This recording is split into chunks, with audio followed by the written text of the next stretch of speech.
പാത്രം കഴുകാനായിട്ടൊക്കെ യൂസ് ചെയ്യുന്ന ഈ ഒരു സോപ്പ് ഉണ്ടല്ലോ, ഇപ്പോൾ എക്സോടെ സോപ്പാണ് എടുത്തിരിക്കുന്നത് കേട്ടോ.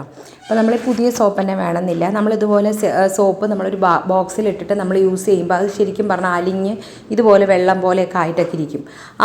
ആ അലിഞ്ഞതിന്ന് പകുതിയോളം തന്നെ ഞാൻ എടുക്കുന്നുള്ളൂ കേട്ടോ. അതിപ്പോൾ ഇതുപോലെ ഒരു 2 കപ്പോളം തന്നെ വെള്ളം ഒഴിച്ച് കൊടുക്കുന്നുണ്ട്. ഒരു 2 സെക്കൻഡ് കഴിയുമ്പോഴേക്കും അതിലുള്ള നല്ല സോപ്പ് കണ്ടോ, ഇതുപോലുള്ള അതിനകത്തുള്ള കുറച്ച് തേഞ്ഞു പോയിട്ടുള്ള സോപ്പ് നമുക്ക് ഇതുപോലെ എടുക്കാനായിട്ട് സാധിക്കും. അത് നമുക്ക് മാറ്റി ഒരു കവറിലാക്കി വെക്കാം കേട്ടോ. ബാക്കി അതിനകത്തുള്ള ആ ഒരു സോപ്പിൻ്റെ ആ ഒരു കുറച്ച് അംശം മാത്രമേ നമ്മൾ ഈ ഒരു വെള്ളത്തിൽ മിക്സ് ആക്കിയിട്ടുള്ളൂ. അതിലേക്ക് ഒരു പിടി അളവിൽ ഉപ്പും കല്ലുപ്പും അതുപോലെ കുറച്ച് മഞ്ഞൾപ്പൊടിയും അതുപോലെ ഒരു ചെറുനാരങ്ങയുടെ നീരും പിന്നെ ഞാൻ വിനാഗിരിയും കൂടെ ഇതിനകത്തേക്ക് ഒഴിച്ചു കൊടുക്കുന്നുണ്ട് കേട്ടോ.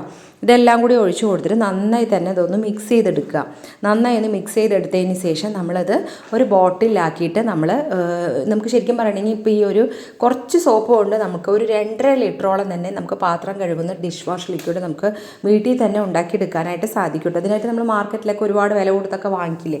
അപ്പോൾ അതിൻ്റെ ഒന്നും തന്നെ ആവശ്യമില്ല. നമ്മൾ ശരിക്കും നോർമലായിട്ട് പാത്രം കഴുകാനായിട്ട് യൂസ് ചെയ്യുന്ന രീതിയിൽ തന്നെ നമുക്കിത് യൂസ് ചെയ്യാനും അതുപോലെ ഒരുപാട് നാൾ നിൽക്കാനൊക്കെ ഹെൽപ്പ് ആക്കും. അപ്പോൾ നിങ്ങൾ ഇതുപോലെ ഒന്ന് ട്രൈ ചെയ്ത് നോക്കുക.